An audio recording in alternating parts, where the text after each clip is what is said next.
Cameramen sir ready, బాబు ready, start.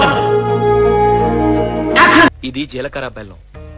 ఇవి రెండు వేరు చేయలేనంతగా కలిసిపోతాయి.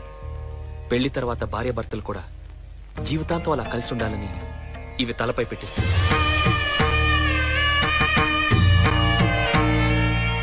ఇది మంగళసూత్రం. మంగళం అంటే పవిత్రత, సూత్రం అంటే తాడు. ఇది మెడలో పడగానే పెళ్లి అగ్ని కంటే పవిత్రం అవుతుంది. పుట్టింటికెళ్తే అత్తారింటిని, అత్తారింటికెళ్తే పుట్టింటిని మర్చిపోకూడదనే 2 బొట్లున్న తాళ్ళని మెడలో కట్టిస్తారు.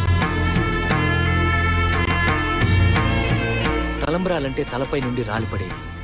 ఆ ఇంట్లో సిరి సంపదలు కూడా అలా వచ్చి పడాలనే తలంబ్రాలు పోయిస్తారు. 6వ ప్రాణంగా 5వ తనాన్ని మూటగట్టుకొని 4 దిక్కుల సాక్షిగా 3 ముళ్ల బంధంతో 2 జీవితాలు ఒకటయ్యేదే పెళ్ళంటే.